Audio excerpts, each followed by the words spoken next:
Ézéchiel, chapitre 16.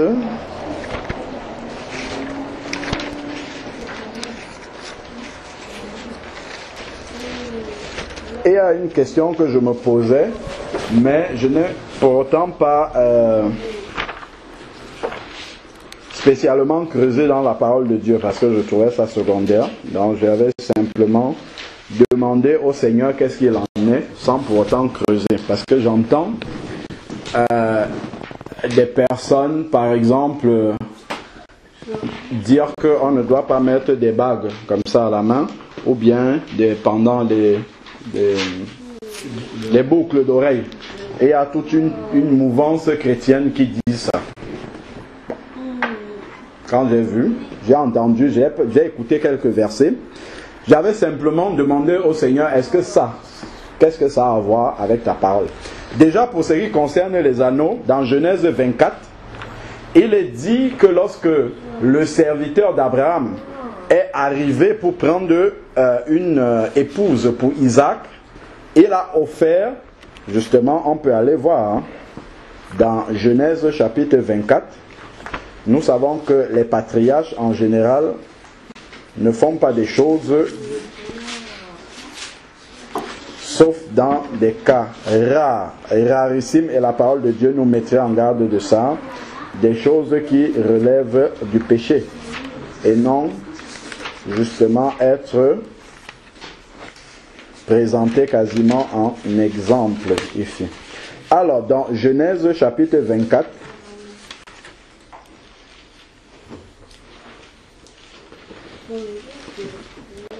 on peut prendre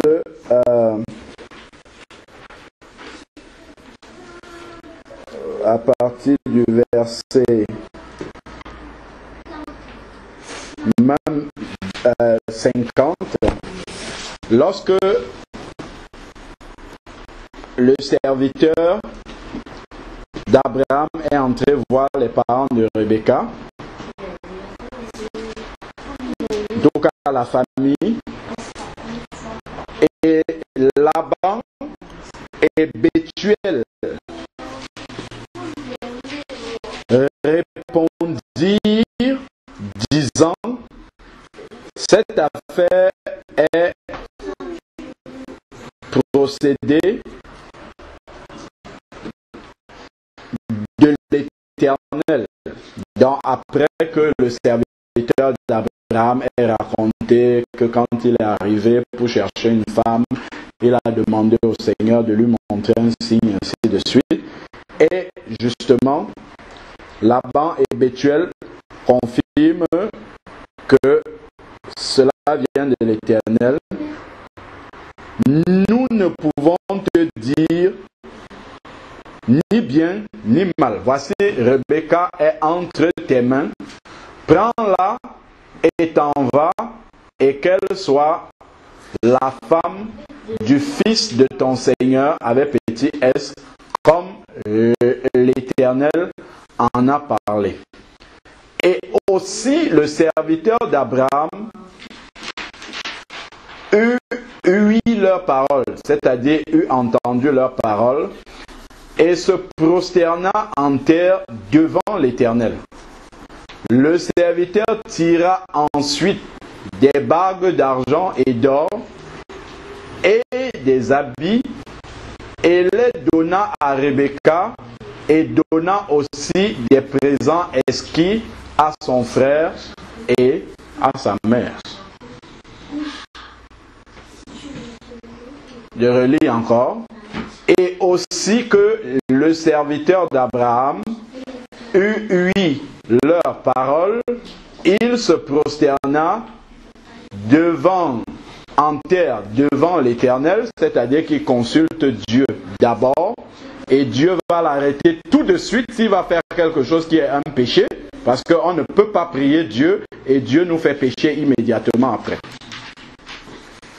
Et c'est dit ici, aussi le serviteur, donc il sort tout de suite de la prière, et qu'est-ce qu'il va faire?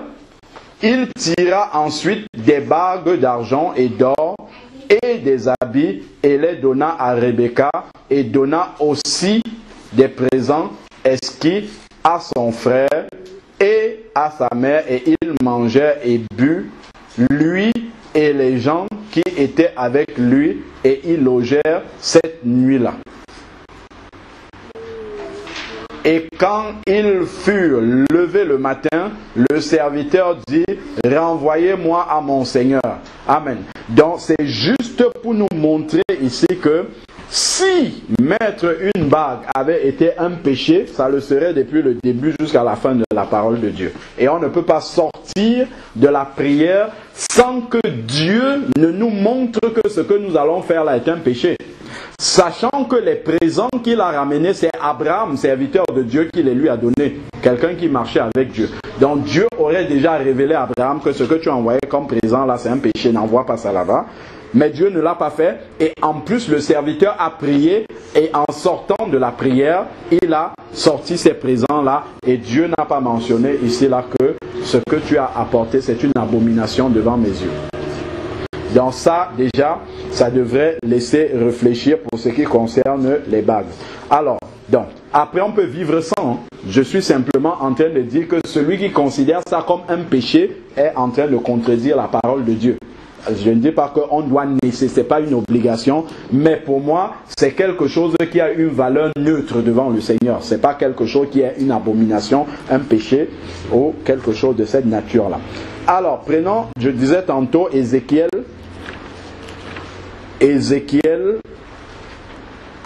chapitre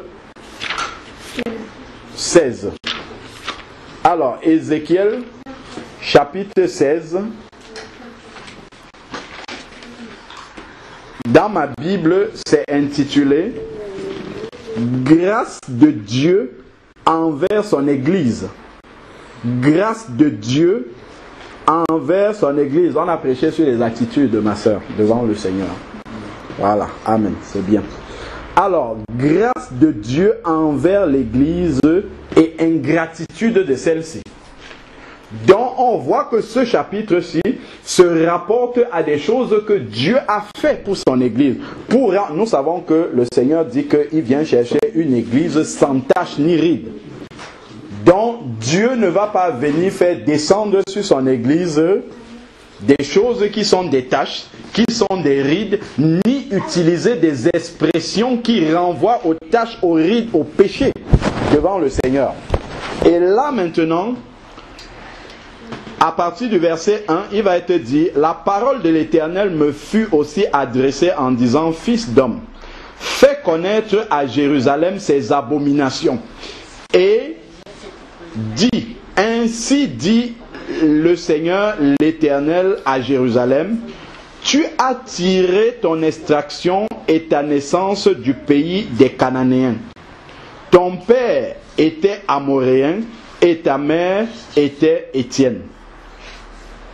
Et pour ce qui est de ta naissance, ton nombril ne fut point coupé au jour que tu naquis, et tu ne fus point lavé dans l'eau pour être purifié, et ni nettoyé avec du sel, ni aucunement emmailloté. Donc on n'a pas pris soin de toi en tant qu'enfant. Donc par ta propre naissance, tu n'étais pas un objet d'attraction, vraiment quelque chose d'important. Il n'y a eu aucun œil qui ait eu pitié de toi pour te faire aucune de ces choses-là, c'est-à-dire pour prendre soin de toi en tant que nourrisson. En ayant compassion de toi, mais tu fus jeté sur le dessus d'un champ parce qu'on avait horreur de toi au jour où tu naquis. Ça nous montre la boue du péché dans laquelle le Seigneur nous a tirés. Verset 6. Et passant près de toi, je te vis. L'Éternel est celui qui nous a aimé le premier, qui nous a cherchés alors que nous ne le cherchons même pas. Et passant près de toi, c'est l'Éternel devant son Église aussi ici. Passant près de toi, je te vis étendu par terre dans ton sang et te dis, vis dans ton sang, et je te redis, vis dans ton sang.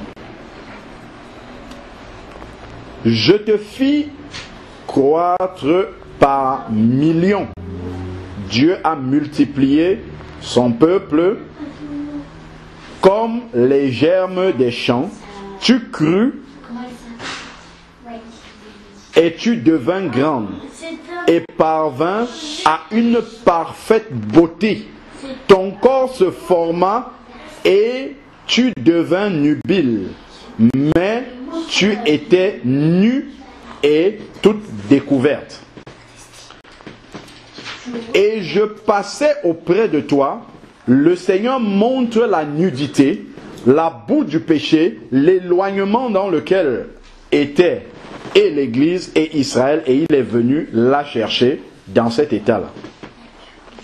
Verset 7, je te fis croître par millions, tu crus et tu deviens grande, et tu parvins à une parfaite beauté, et ton corps se forma et devint nubile, mais tu étais nue et toute découverte. Verset 8, je passais auprès de toi, et je te regardais, et voici, tu étais en âge d'être aimé.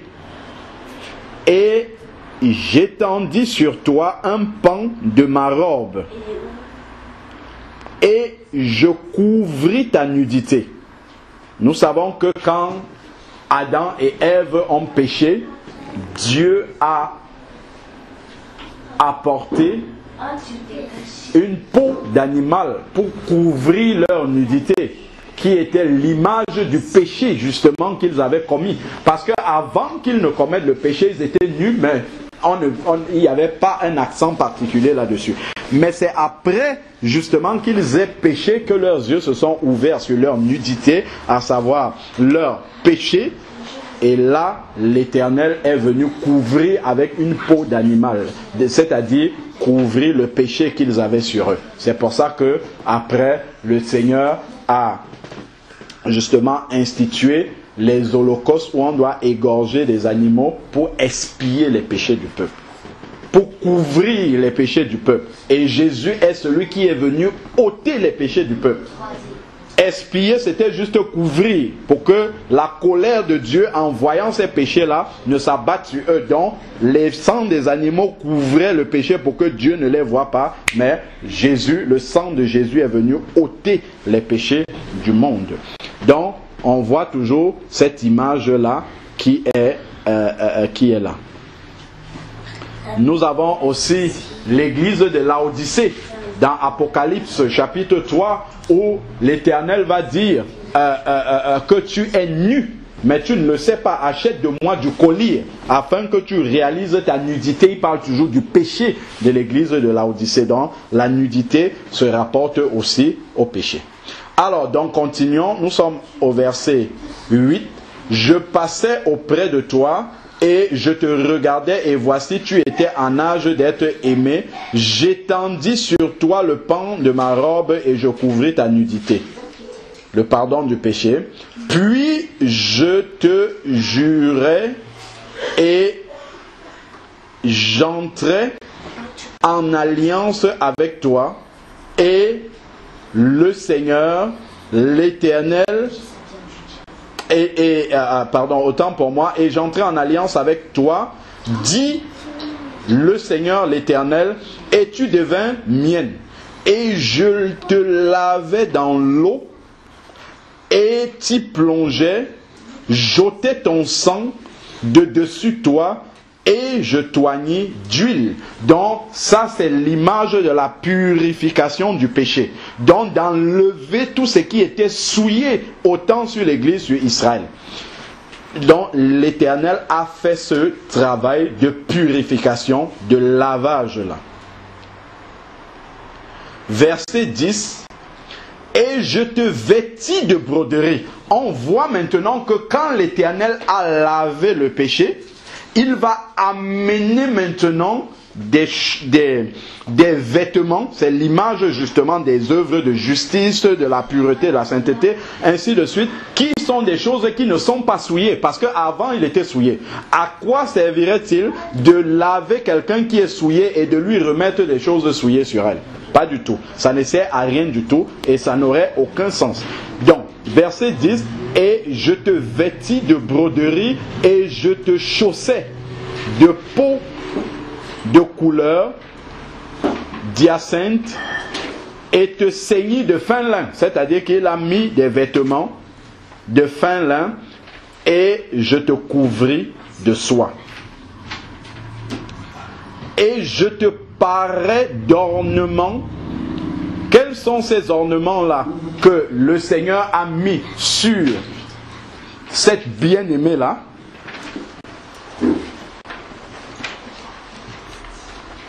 Il a mis des bracelets sur tes mains et un collier sur ton cou. Ceci n'est pas une expression littérale pour dire que c'est vraiment des bracelets physiques tels que nous le voyons. C'est vrai que dans le langage spirituel, on comprend que Dieu a pris soin justement de son église. Il a purifié, il a lavé. Mais seulement les instruments qui sont cités là, comme étant des choses que Dieu utilise une fois que son église est purifiée, ne peuvent pas en même temps être des objets souillés. Dieu ne peut pas prendre pour exemple des choses souillées pour décrire son église qu'il est en train de rhabiller après l'avoir purifiée. Ça n'aurait pas de sens. Dans un collier à ton cou, je te mis aussi une bague sur le front. Donc la bague n'est pas quelque chose de foncièrement péché devant Dieu tel qu'on veut nous faire croire aujourd'hui, et des pendants aux oreilles ou autre chose, boucle d'oreilles tout simplement, et une couronne éclatante sur ta tête. On voit que Dieu utilise les boucles d'oreilles pour définir la manière dont il a vêtu cette bien-aimée-là. Donc ça ne peut absolument pas être quelque chose de souillé devant le Seigneur. Mais ça pourrait être un instrument pour s'embellir, mais lorsque c'est discret. Parce que dans la nouvelle alliance, ce que Dieu condamne, c'est le fait d'être dans l'extravagance, en fait. Que quand quelqu'un te voit, au lieu que ça soit Jésus qu'il voit au travers de toi, ses yeux sont uniquement sur tes boucles parce que les boucles font 3 mètres de diamètre. C'est là où est le problème. Parce que les gens même du monde, quand ils te verront avec ça, ils se reconnaîtront en toi. Mais s'il y a quelque chose de discret, tu restes justement encore dans la volonté de Dieu et ça serait quelque chose de totalement neutre. Mais aujourd'hui, on veut nous faire croire que c'est carrément une abomination devant Dieu, alors que ce sont des choses qui n'ont rien à voir. En fait, c'est neutre devant le Seigneur. L'Éternel a bien dit, ce n'est pas ce qui entre qui est un péché, mais c'est ce qui monte du cœur de l'homme qui est une souillure. Ce ne sont pas ces choses qu'on voit extérieurement là. Mais lorsque ça devient extravagant, ça montre qu'il y a quelque chose dans le cœur qui fait en sorte que on ne peut pas se contenter de ce qui est discret, mais on veut ce qui frappe les regards. Parce qu'on croit que l'Esprit de Dieu en nous n'est pas suffisant pour frapper les regards. Et ce sont les regards qui sont régénérés par l'Esprit de Dieu qui peuvent être attirés par nous. La Bible nous dit dans Ésaïe 53 que Jésus n'avait rien pour attirer les regards. Il était comme celui devant qui les regards se détournent lorsqu'il apparaissait. Donc nous ne devons avoir rien pour attirer l'attention des gens si nous portons ces choses. Si nous sommes en train de le dire, ce n'est pas que, bon voilà, maintenant on doit aller accrocher des gros. Non.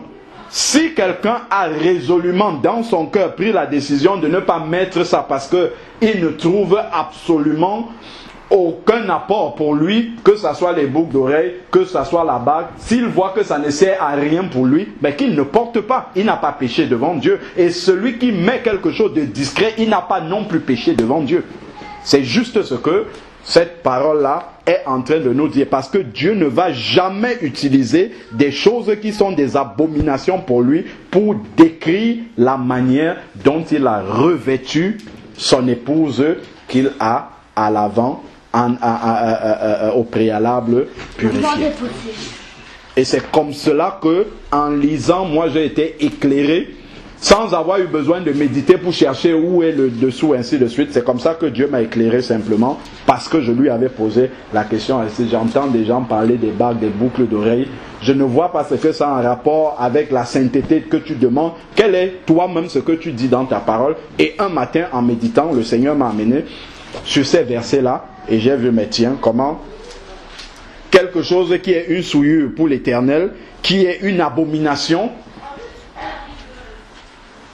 selon ce que certains disent, comment l'Éternel peut utiliser de telles choses pour décrire son Église qu'il a purifiée. Verset 13, tu fus donc paré d'or et d'argent, ton vêtement était de fin lin, de soie et de broderie, tu mangeas la fleur du froment et le miel et l'huile, et tu devins extrêmement belle. Waouh! C'est Dieu lui-même qui dit qu'après avoir mis des bagues, des boucles, tu devins extrêmement belle. Peut-il parler des choses, mais revêtir son épouse des choses souillées, et après il dit tu es extrêmement belle? Quel évangile on veut nous faire accepter, boire aujourd'hui comme étant l'évangile venant du Seigneur? Quand on nous dit il est écrit, disons il est aussi écrit ceci. Parce qu'on n'a pas vu les apôtres prêcher sur les boucles d'oreilles, sur tous ces détails-là. Tout ça, ce sont des jougs sur lesquels les hommes veulent nous mettre aujourd'hui. Et la Bible nous a parlé de cela dans Colossiens 2, verset 20. Ils diront ne touche pas, ne prends pas, comme si tu vivais encore selon les principes élémentaires du monde. On n'est pas en train d'encourager, mais on est en train de dire que ces choses-là sont neutres devant le Seigneur et peuvent se porter en toute discrétion. Je parle de la bague ou des boucles d'oreilles. Si quelqu'un va maintenant percer son nez, ça c'est autre chose de ça. Ça, maintenant, c'est pas ce que nous sommes en train de dire. Parce qu'il ne faut pas que quelqu'un écoute ça, il va transformer, il va faire ce qu'il a envie de faire, selon les penchants de son cœur, et il va dire que frère Alain avait dit ceci, cela. Que lui-même, il aille se mettre à genoux devant le Seigneur et qu'il soit éclairé. Moi, je vous partage simplement la manière dont le Seigneur, lui, également m'a répondu, parce que je lui avais posé la question sur ce sujet-là. Colossiens 2, verset 20, nous dit, nous gardons un doigt sur Ézéchiel 16 là-bas. Colossiens 2, verset 20. Si donc vous êtes morts avec Christ par rapport aux éléments du monde, pourquoi vous charge-t-on de ces préceptes comme si vous viviez encore au monde, en vous disant ne mange point de ceci, ne goûte point, ne touche pas, préceptes qui sont tous pernicieux par les abus, n'étant fondés que sur des ordonnances et des doctrines humaines. Ça, ce sont des choses humaines. Il faut prêcher le péché dans le cœur. Ça ne sert à rien d'aller dire, quand tu mets la boucle d'oreille, c'est un péché devant l'Éternel. Ça n'a rien à voir. Effectivement, si un homme met les boucles d'oreille, c'est un péché devant Dieu. Ça devient autre chose. Pourquoi? Parce que c'est un message dans Ézéchiel qui s'adresse à quoi? À l'épouse. Donc c'est une femme. L'épouse, c'est toujours au féminin. L'épouse, ça s'adresse à l'épouse de Dieu. Donc ce sont les femmes, si elles le veulent, qui peuvent mettre cela de façon discrète. Tout simplement. Alors, dans verset 20, ne touche pas, ne goûte pas des préceptes humains, nous dit le verset 22.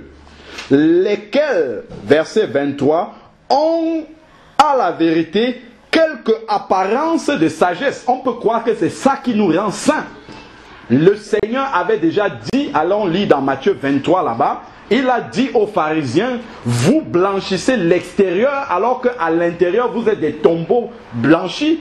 Vous êtes des rapines à l'intérieur. À quoi ça sert de faire tout un culte de l'apparence extérieure? Je ne mets pas les boucles, ainsi de suite, et avoir un cœur rempli de haine pour ses frères et sœurs. Avoir un cœur. À quoi ça sert de ne pas mettre les pantalons pour avoir l'esprit de jugement et toutes ces choses-là?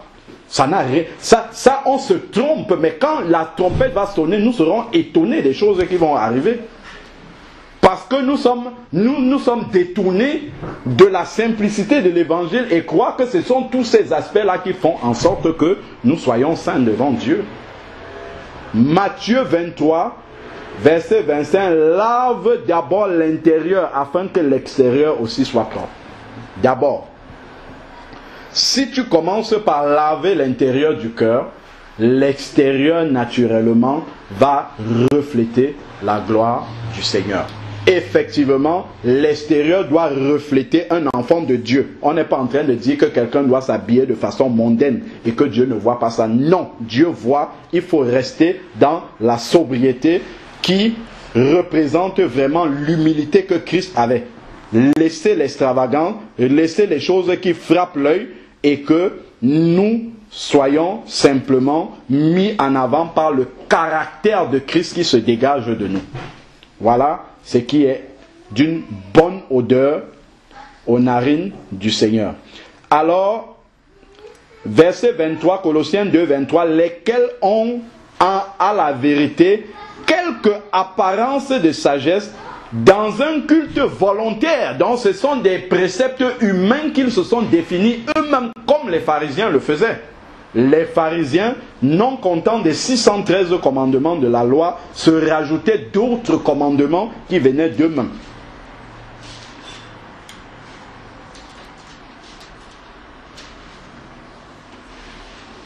Culte volontaire dans une certaine humilité, donc ça peut paraître être de l'humilité, alors qu'on en est loin. Ce n'est pas parce que tu ne mets pas les boucles d'oreilles que ton cœur est humble. Loin de là. Loin, loin, loin de là.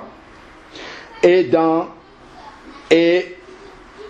ce qu'elles n'épargnent point le corps et qu'elles n'ont aucun égard à ce qui peut satisfaire la chair. Donc c'est la chair qui se glorifie au travers de cela. On voit que Jésus avait déjà averti sur ces choses-là. Ne mettez pas les boucles, ne mettez pas ainsi de suite. Ça, ce sont des préceptes humains. On voit effectivement, le Seigneur dit ici qu'elle était belle. Lui-même, il le dit dans Ézéchiel 16, à la fin du verset 13. Tu devins, il dit, extrêmement belle. Après avoir mis les bagues et mettre les boucles d'oreilles et tout, il dit, tu étais extrêmement belle et parvint jusqu'à régner.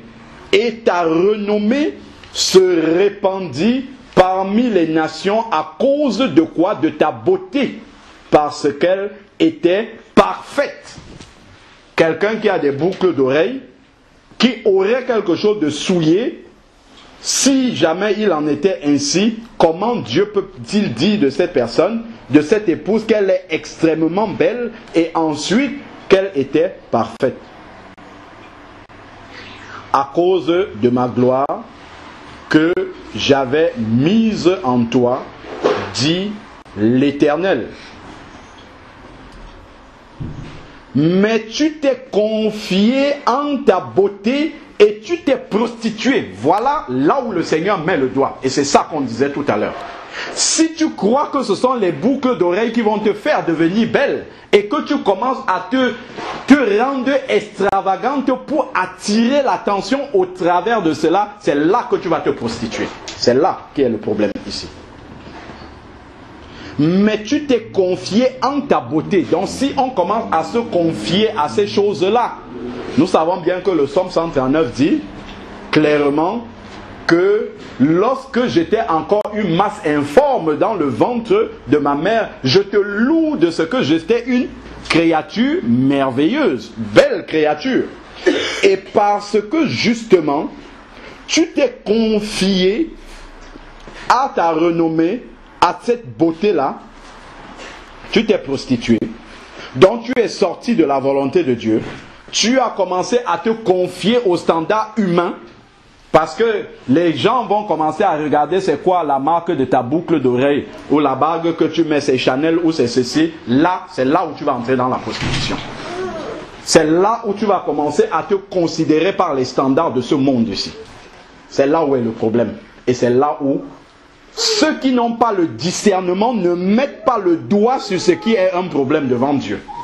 On se contente d'un catalogue de préceptes. Ne mets pas ceci, ne fais pas ceci. Pourquoi ?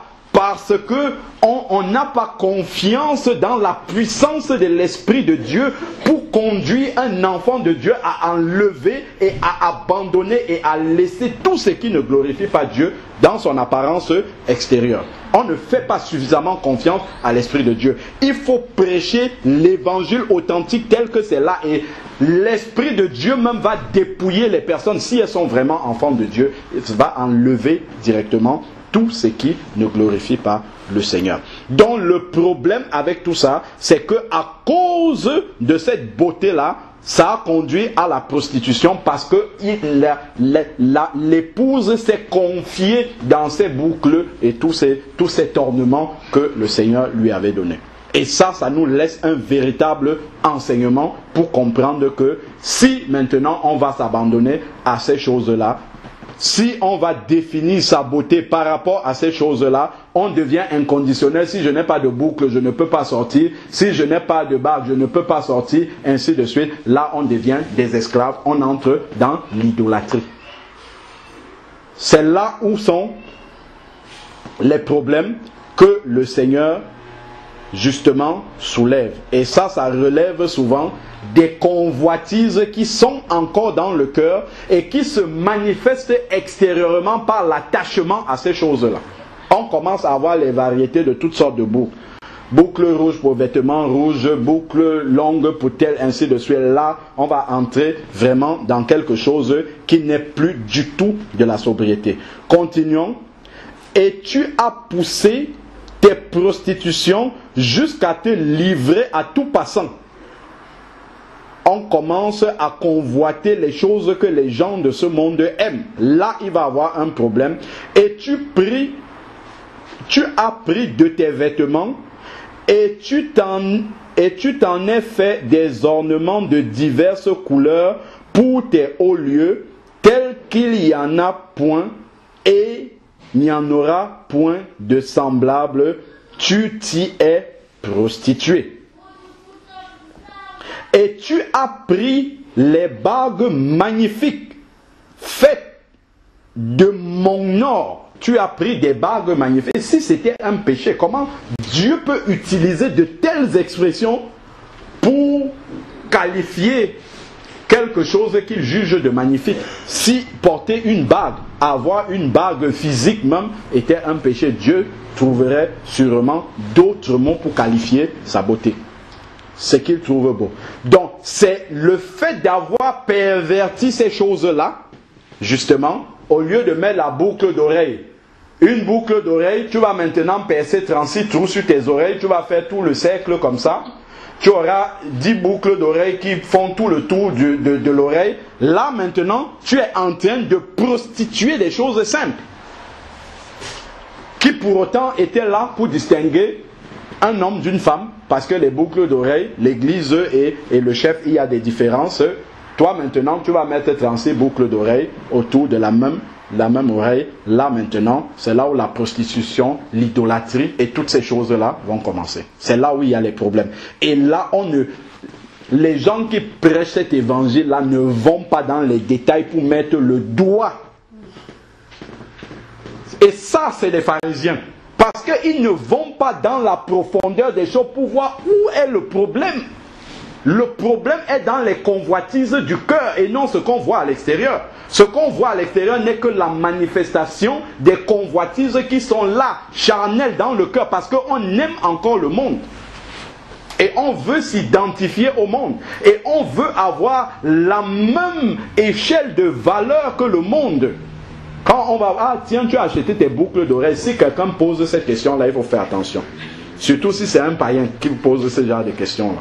il faut faire attention sur ce qu'on a mis sur ses oreilles. Si ces choses-là viennent et être de nature à attirer l'attention des païens, ça veut dire qu'ils se reconnaissent en nous. Et là, nous devons faire attention. Donc, il dit au verset 17, « Et tu as pris les bagues magnifiques, faites de mon nom. » Donc, Dieu lui-même a fabriqué ces bagues-là. Même si on parle du langage spirituel ici, on comprend que même physiquement, les mots ne sont pas choisis au hasard. Et or, et de mon argent, donc les bagues faites en or et de mon argent, que je t'avais donné, et tu t'en es fait des images d'hommes, et tu t'es prostitué avec elles. Voilà où est le problème. C'est d'utiliser ces choses simples-là pour commencer à faire un culte de la personne. Un culte de la beauté où quand on entre quelque part, il faut que tout le monde ait remarqué que mes boucles d'oreilles ne sont pas comme celles de toutes les filles qui sont là, de celles de toutes les sœurs qui sont assises là. Il faut que les miennes soient frappantes. Il faut que les yeux soient dessus. Là, tu t'es fait des images d'hommes. Là, maintenant, c'est pour attirer le regard des hommes sur toi. Donc, tu fais un culte de ta personnalité. Donc, tu es un idolâtre. Et la Bible dit... C'est dans 2 Timothée 2 au verset 3. Sache que dans les temps de la fin, il y aura des temps fâcheux. Les hommes seront amoureux d'eux-mêmes. Ils vont s'aimer eux-mêmes. Ils seront égoïstes, égocentrés, centrés sur eux-mêmes. C'est-à-dire ils seront narcissiques et ils auront le culte de la personnalité. C'est là, maintenant, c'est à ça qu'on doit arriver et mettre le doigt et dire attention, arrête. C'est là-dessus que le Seigneur met le doigt. Il ne faudrait pas qu'on arrive simplement comme des pharisiens et que nous comme ah là, ça, ce sont des abominations devant Dieu. Non, c'est pas comme ça. Nous devons aller dans les profondeurs pour dire ce que la Bible dit et ne pas aller au-delà de ce que la Bible nous dit. Ensuite, maintenant, verset 18. Et tu as pris tes vêtements de broderie et tu les en as couverts et tu as mis mon huile de senteur et mon parfum devant elle. D'autres disent encore qu'un enfant de Dieu ne doit même plus mettre le parfum. J'ai aussi entendu ça. Que des abominations. Jésus dit quand tu jeûnes, qu'est-ce qu'il faut faire? Parfume ta tête. Ben, si tu ne mets plus le parfum, tu vas parfumer avec quoi? Tout ça, ce sont des préceptes humains. Tout simplement, il faut prêcher l'évangile tel qu'il est. Alors, et à l'égard de mon pain que je t'avais donné, et de la fleur du froment, de l'huile et du miel que je t'avais donné à manger, tu les as mis devant elle pour être une odeur agréable. Tu les as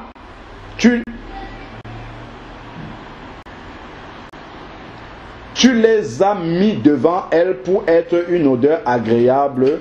Voilà ce qui a été fait, dit le Seigneur l'Éternel. On voit ce sur quoi le Seigneur envoie Ézéchiel insister auprès du peuple. Ce n'est pas enlever tout ce que je vous ai mis parce que c'était une abomination, mais vous avez utilisé cela pour devenir des idolâtres et être en abomination par rapport à ma parole.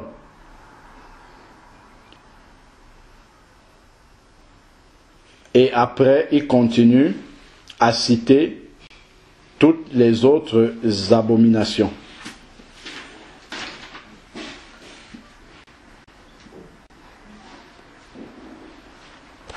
Justement, voilà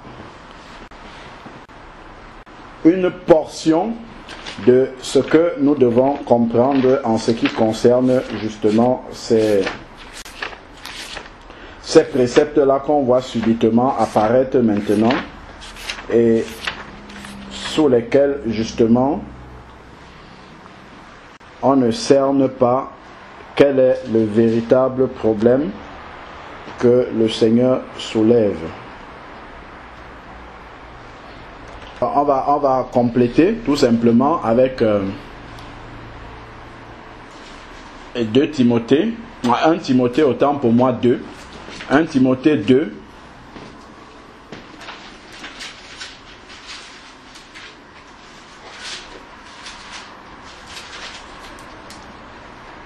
Timothée 2, verset 8. Je veux donc que les hommes prient en tout lieu, levant au ciel des mains pures, sanctifiées, sans colère, sans contestation. De même que les femmes se parent d'un vêtement honnête, l'honnêteté, l'intégrité, avec pudeur et modestie, non avec des cheveux frisés. Donc, les cheveux naturels. Et c'est ce qui est agréable aux yeux du Seigneur. Ni avec de l'or, ni avec des perles ou des habits somptueux, mais qu'elle se parle de bonnes œuvres. Donc, en fait, c'est tout ce qui frappe les regards. Tout ce qui attire les yeux vers soi. Ce qui doit attirer les yeux vers nous, ce sont les bonnes œuvres, comme il est séant à des femmes qui font profession de servir Dieu. Voilà. Donc,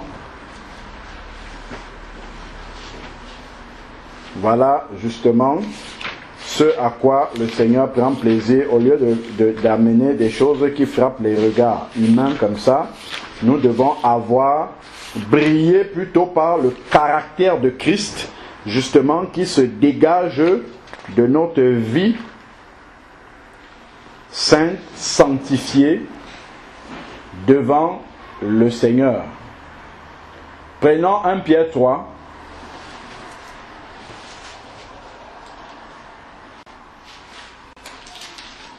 Qui nous parle de la soumission à la femme, au mari, tout ça. Mais nous allons lire à partir du verset 2, juste pour voir ces aspects extérieurs là, puisqu'on parle de ça. Lorsqu'ils verront dans les hommes inconvertis leur pureté, je lis à partir du premier verset tant qu'à faire, que les femmes soient aussi soumises à leur propre mari, afin que s'il y en a qui n'obéissent point à la parole, qu'ils soient gagnés même sans la parole par la conduite de leur femme. Donc, lorsqu'ils verront dans ceux qui ne sont pas convertis la pureté de votre conduite, accompagnée de crainte, c'est la pureté et la pureté et la conduite accompagnée de la crainte de Dieu, c'est ça qui va amener des hommes inconvertis à la conversion, si leurs femmes sont converties. Que leur parure ne soit pas celle du dehors. Que leur parure ne soit pas celle du dehors. C'est-à-dire que ce ne soit pas par les choses extérieures que nous brillons, que nous montrons justement que nous sommes quelqu'un, ou que nous sommes quelque chose, mais que leur parure, verset 3, ne soit pas celle du dehors, la frisure des cheveux. Donc ce n'est pas en ayant les cheveux couchés comme ça, si Dieu ne nous a pas créés avec des cheveux comme ça ne sert à rien d'aller se choler les cheveux pour que ça soit comme cela.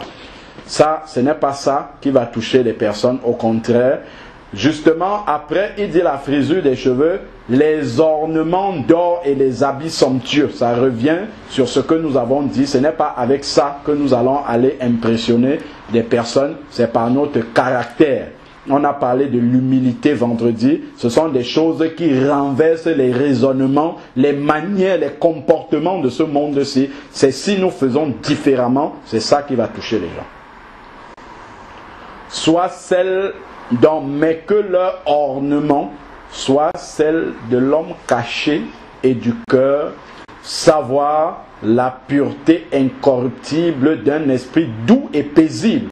C'est par notre douceur, notre paix, et il nous est dit que c'était d'un grand prix devant le Seigneur, car ainsi se paraît autrefois les saintes femmes qui espéraient en Dieu, étant soumises à leur propre mari, et ainsi de suite. Donc on voit que c'est vraiment ce qui n'attire pas les regards, qui est d'un grand prix aux yeux de l'Éternel. Donc sachons bien que c'est ce qui est neutre devant le Seigneur, on l'a bien évoqué, et ça doit rester quelque chose. Si on met ça sur nous, je parle des boucles d'oreilles ou bien des bagues, ça doit rester quelque chose d'effacé, de sobre, qui n'attire même pas les regards sur cela. Sinon, ça peut devenir une pierre d'achoppement pour nous. Ça peut nous asservir, ça peut nous faire devenir des esclaves. On va arriver en retard à la réunion de prière parce qu'on n'a pas pris la bonne boucle qui va bien avec le vêtement qu'on a posé. Et tout ça dans les détails, le vêtement qu'on a mis sur nous. C'est dans ces détails-là que justement nous allons voir comment ces choses-là commencent justement à nous asservir. Or, Paul a dit, tout m'est permis, mais tout n'est pas utile et je ne me laisserai asservir par rien du tout. Et justement, c'est comme cela que on doit le comprendre et rester dans l'équilibre de la parole de Dieu. Et ne pas aller soit totalement dans un sens en disant, de toute façon Dieu regarde au cœur, je mets ce que je veux sur moi. Non, le Seigneur ne sera pas d'accord avec nous. Et de l'autre côté, aller dire que nous ne regardons plus que ce qui est à l'extérieur. Tout ça, c'est un évangile qui est totalement déséquilibré. Nous devons rester dans l'équilibre de la parole de Dieu et prêcher ce qui est juste devant Dieu pour amener les gens vraiment à la responsabilité devant Dieu. On ne doit pas donner un catalogue, non.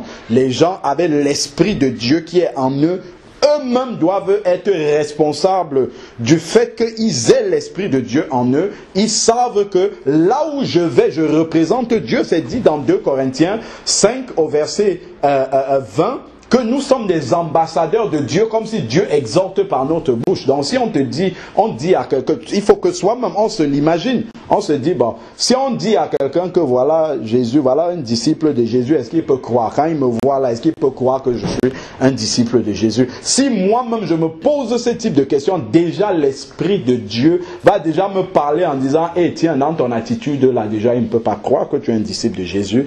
Ce que tu as mis là, ça ressemble à ce que lui-même il a mis. Il ne peut pas croire que tu es un disciple de Jésus, et ainsi de suite.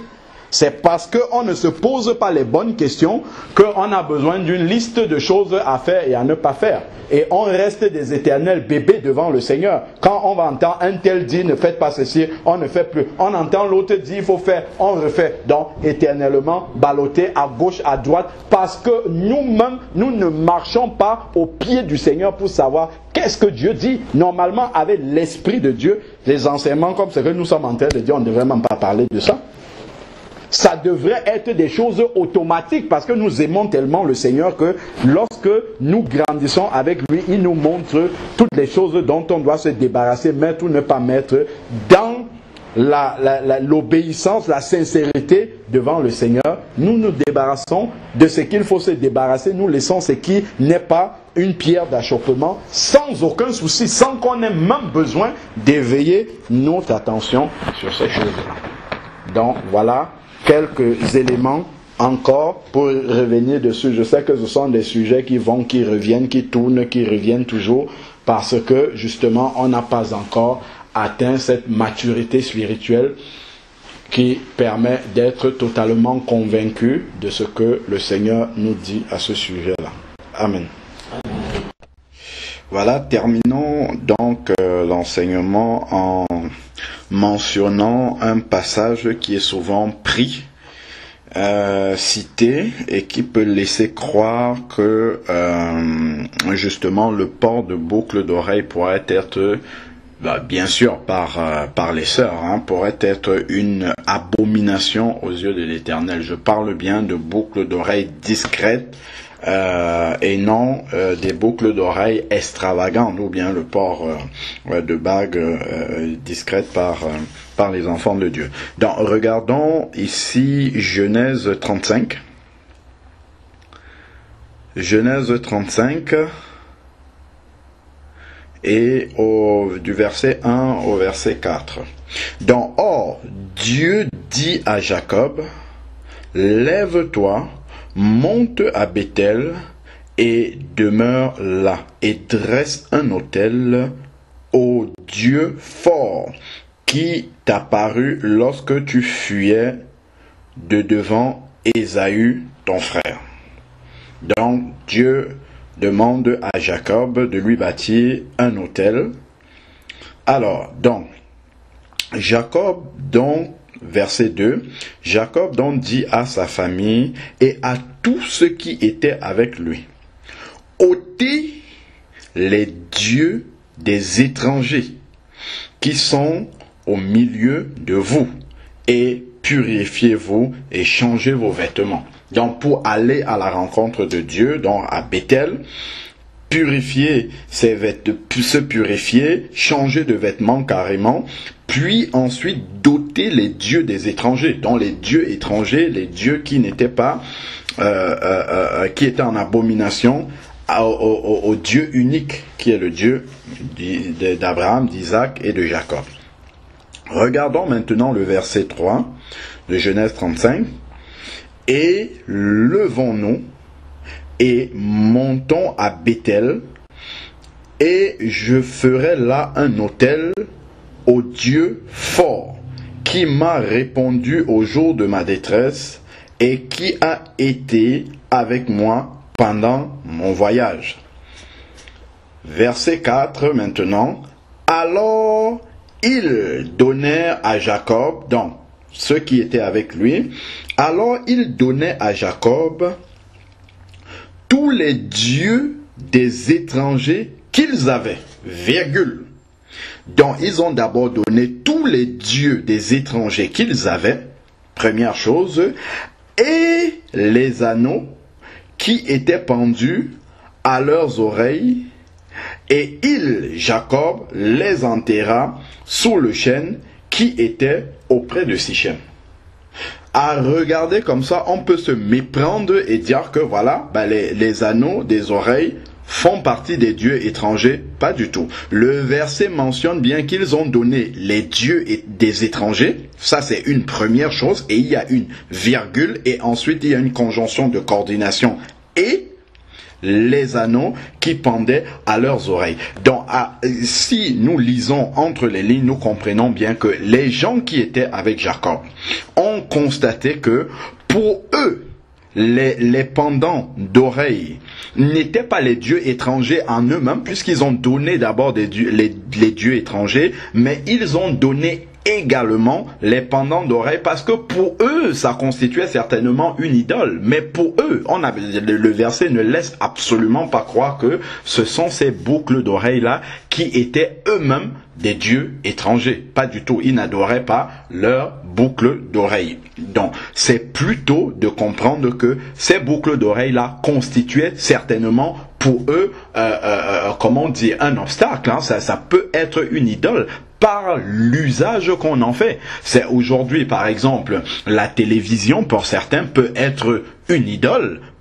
carrément, alors que pour d'autres, ça n'en est pas. Et c'est lié uniquement à l'usage qu'on en fait. Si on regarde la télévision uniquement pour s'informer, donc suivre le journal et quelques 2-3 émissions qui peuvent être intéressantes et nous éveiller l'esprit, nous permettre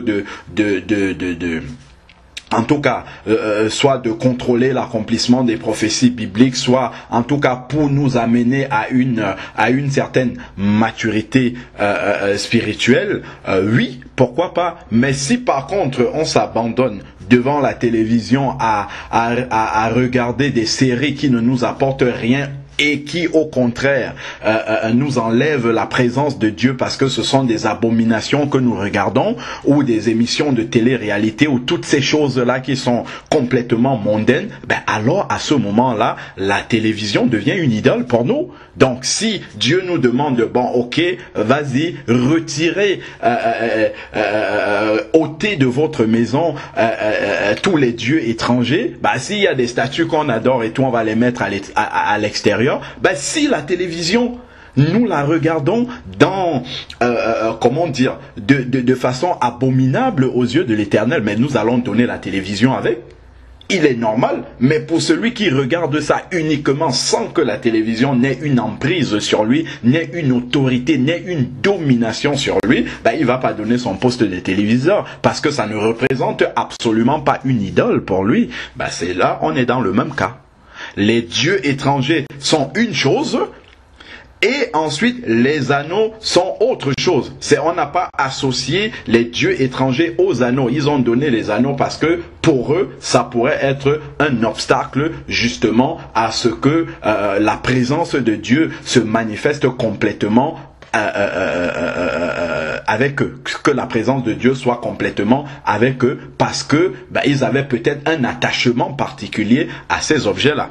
Et ça, ce qui nous permet de comprendre ce texte comme ça, c'est le texte d'Ézéchiel que nous avons lu tantôt, Ézéchiel 16. C'est de comprendre que Dieu ne peut pas, dans un cas, présenter les anneaux, les bagues comme étant... d'ailleurs, on a vu aussi...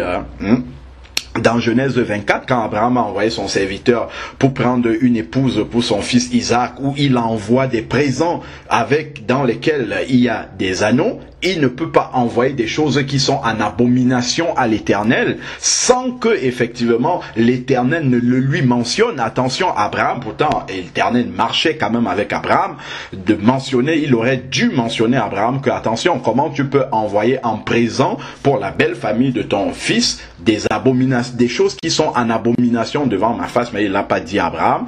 Et ici, subitement, les anneaux deviennent comme ça en eux-mêmes une idole, une abomination aux yeux de l'Éternel. La parole de Dieu ne se contredit jamais. Et d'ailleurs, le texte d'Ézéchiel, Dieu ne peut pas utiliser ces mots, les anneaux, les boucles d'oreilles, ainsi de suite, les bagues. Il ne peut pas utiliser ces expressions-là alors que ce sont des objets qui sont en abomination devant ses yeux pour décrire la manière dont il a embellit, même si c'est un langage spirituel, embellit son épouse. Dieu ne peut pas, la parole de Dieu ne peut absolument pas se contredire. Donc ça, quand on entre comme ça, le nez baissé, la tête baissée, on ne regarde pas le texte totalement. Un texte ne peut pas contredire un autre. Donc forcément, si un texte se contredit avec un autre, c'est qu'on a mal compris. Tout simplement. C'est ce que ça veut dire. Donc effectivement, ici, il n'y a pas un problème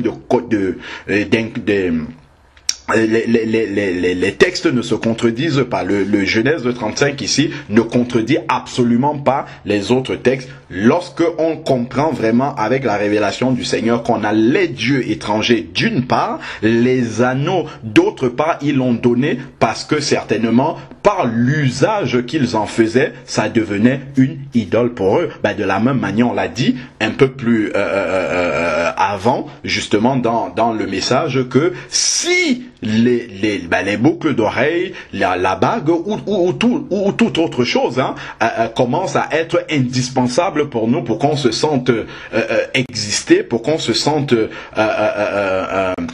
beau ou belle, sans que ça soit l'Esprit de Dieu seul qui nous rende beau ou belle, là, à ce moment-là, ça constitue une idole pour nous. Et à ce moment-là, on doit s'en débarrasser, tout simplement. Si on ne peut pas vivre sans sa bague, ou bien si on a besoin absolument de boucles d'oreilles et que ça devient quelque chose d'extravagant, de décoratif qui doit attirer absolument l'attention des gens, si c'est cela qui est dans notre cœur, alors ça devient une idole pour nous. Ça devient une idole pour nous et donc c'est en abomination aux yeux de l'Éternel. Il faut bien comprendre les choses de cette façon-là. Sinon, nous devenons des pharisiens. Alors ça, c'est une idole. Mais en quoi est-ce que une boucle d'oreille discrète sur l'oreille d'une sœur ou alors une bague discrète sur la main d'un frère, en quoi est-ce que ça pourrait être une abomination aux yeux de l'Éternel? En quoi est-ce que ça pourrait lui retirer le discernement de l'Esprit de Dieu qui est en lui?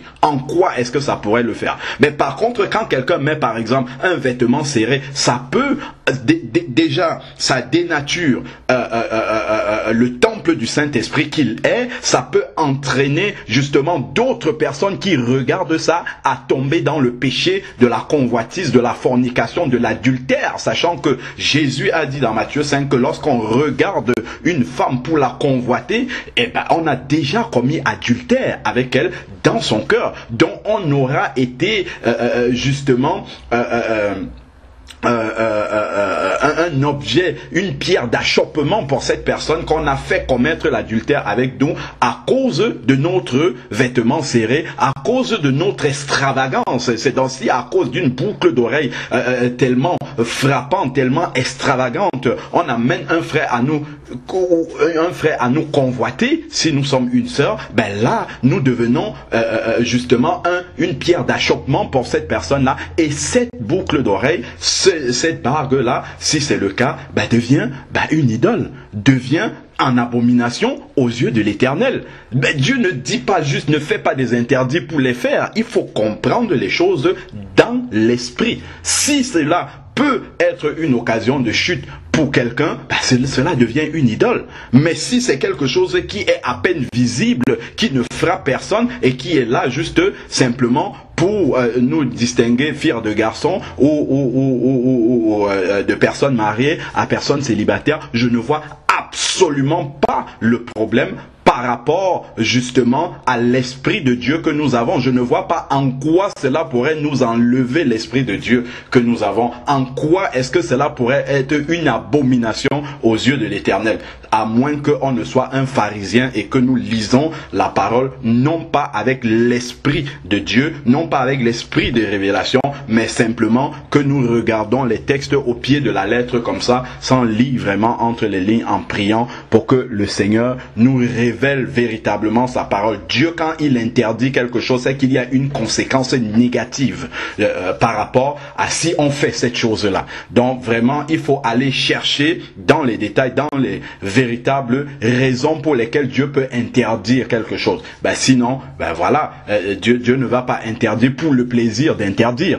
Hein? Donc vraiment, il faut que nous fassions attention. Et là, nous sommes rendus à la fin des temps. Hein? Donc on va se détourner de l'essentiel pour s'arrêter sur des détails comme ça. Oui, ça, ce n'est pas ça, c'est abomination, ainsi de suite. Et ça, on perd l'essentiel. On perd l'essentiel, on perd de vue l'essentiel. Et ça, c'est encore une ruse de l'ennemi pour nous amener sur des choses futiles et non vraiment s'arrêter sur ce qui est véritablement important, sur ce qui doit être ôté. Parce que effectivement, des boucles d'oreilles extravagantes ou des bagues, je ne sais pas moi, tellement extravagantes, révèlent des convoitises qui sont encore dans le cœur, et c'est là justement que la prédication doit taper, la prédication doit toucher. C'est à ce niveau-là et non justement sur des aspects qui sont absolument neutres devant le Seigneur. Donc vraiment que le Seigneur nous bénisse et nous donne un esprit de révélation afin que nous puissions comprendre les choses non pas en surface mais en profondeur. Parce que là on va toujours rencontrer les frères, les sœurs.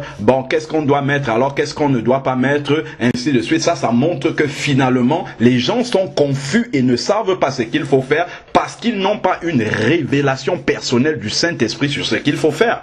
Alors que si on prêchait justement l'évangile qui amène les enfants de Dieu à la maturité eux-mêmes avec le discernement de l'esprit qu'ils ont en eux, arriveraient à discerner les convoitises qui sont encore dans leur cœur par rapport aux différents, des choses que nous pouvons porter sur nous, et l'Esprit de Dieu lui-même les enseignerait à enlever ce qui ne glorifie pas l'Éternel. Il y a des choses qui ne glorifient pas l'Éternel de façon générale pour tout le monde, et il y a des choses qui ne glorifient pas l'Éternel de façon personnelle pour chaque personne en fonction de la convoitise, de l'usage qu'il fait de ces choses-là. Cela peut être, comme on a pris le cas de la télévision, une idole pour une personne, et pour une autre personne, c'est quelque chose de totalement neutre, dont il peut se passer sans aucun souci. Donc voilà justement où est logé les problèmes, et on voit véritablement que le Seigneur va en profondeur. Voilà pourquoi il dit dans Matthieu 23, là-bas vers le verset 25, il dit aux pharisiens,